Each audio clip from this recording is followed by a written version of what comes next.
صباح الخير عليكم، مساء الخير عليكم، فين ما تكونوا وقت ما تكونوا.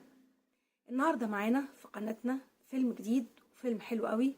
انتاج سنة 1946 من انتاج الاخوة تلحمي، خاصة جبرائيل تلحمي ده اللي كان ليه اغلب الانتاجات وقتها. وهنلاقي بعض الافلام لانتاج ميشيل تلحمي. النهارده هنلاقي معانا فيلم دايما في قلبي، بطولة عائلة راتب طلع في دور ثانية. وعلى فكرة عائلة راتب أول من لقبت بسندريلا السينما المصرية، لأنها كانت بتغني وكانت بتمثل، ما كانش شرط الرقص، وكانت هي تقريبا يعني بتقوم بالبطولات لوحدها في الوقت ده. عماد حمدي في دور عادل وطالع ضابط في البحرية. زوزو نبيل طلع في دور ظريفة صاحبة سنية صديقتها ومقيمة معاها باستمرار. محمود المليجي راغب بيه. سعيد أبو بكر طالع في دور ضابط. وطبعا مجموعة كبيرة من الفنانين الحلوين الكبار. الحوار لسيد بدير، إخراج صلاح أبو سيف، مخرج الروائع طبعا. فيلمنا النهاردة بيبتدي إن سنية وعادل بيتلاقوا في المخبأ طبعا مع كل الناس، لأن وهم ماشيين في الشارع بيبقوا اللي هي صفارة ضرب الطيارات، فكل اللي قريب من المخبأ بيدخل، بعيدا بقى عن ده تبع البيت ده تبع البيت ده، هو بيدخل يحمي نفسه خلاص. التقوا وقعدوا يتكلموا امتى الحرب تخلص، امتى مش عارف ايه. خلصت صفارة الانذار والطيارات بطلت ضرب، ابتدوا يطلعوا كل واحد ايه روح. بنكتشف من هنا ان عادل ضابط في البحرية المصرية. وبعد كده ثانية بتروح فين؟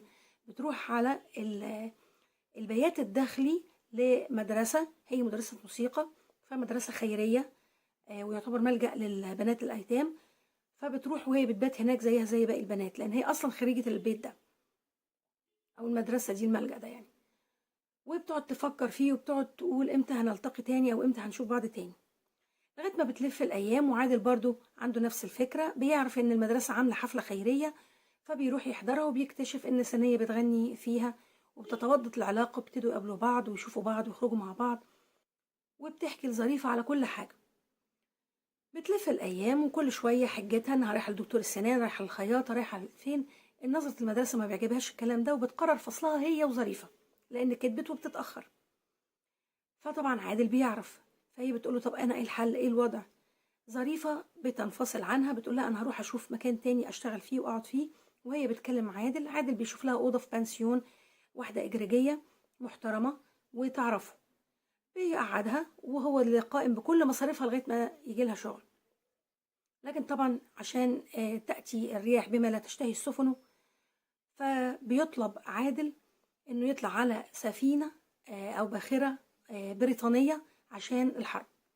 وفعلا بيطلع وبيقول لها انا مش هغيب، ده هي كلها شوية شهور وراجع، واول ما نرجع هنتجوز على طول. المشكلة حصلت ان هي جالها خبر ان السفينة دي غرقت بكل اللي عليها، فطبعا بتعيا تماما وبتنهار، ودرجة حرارتها بتعلى وبتنفصل خالص عن المكان اللي حواليها. بيظهر في الوقت ده ملاك الرحمة راغب بيه، طبعا شرير الشاشة أستاذ محمود المليجي، بيحاول يقرب منها وهي بترفض، بيحاول يديها فلوس وهي بترفض. بتظهر صاحبتها ظريفة، وهي اللي بتقوم بالموضوع كله وبتصرف عليها، بعيدا عن ان هي جايبه الفلوس دي من طريق صح من طريق غلط، بس كان كل اللي يهمها ان صاحبتها تقوم. بس الموضوع بيطول، واللي زاد واللي غطى كمان ان صاحبة البنسيون اضطرت تبيعه وتجري على اليونان لان هتلر داخل مصر، فخافت فباعت الفندق لمين او البنسيون ده لمين، لراغب بيه. فبقى محاصرها من كل ناحيه. وهوب مره واحده اكتشفنا ان البنسيون اتحول لشقه من شقق عفه الشربيني، وطبعا لازم ياخد حقه كويس قوي من ثانيه. فاشتغلت هناك يعني تقعد مع الزباين وتغني، لغايه ما طبعا سمعه الشقه باظت خالص وما بقاش بنسيون، بقى حاجه تانية.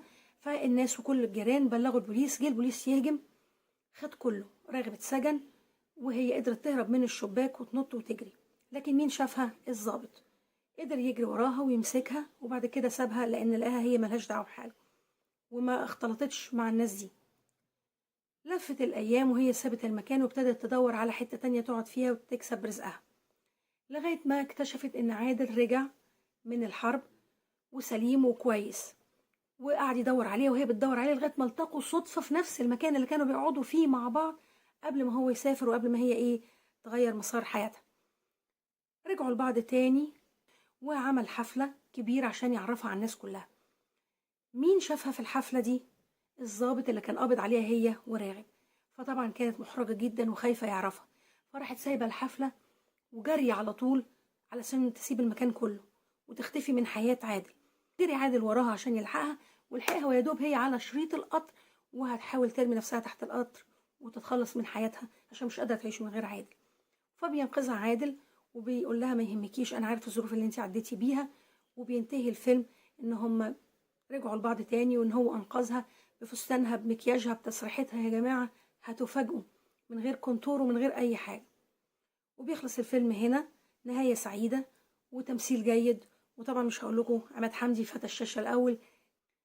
أشوفكم مع فيلم جديد ويا رب ده يكون يعجبكم وتشوفوه على اليوتيوب وتقولوا لي رأيكم، ومستنية كلامكم في الكومنتات. باي.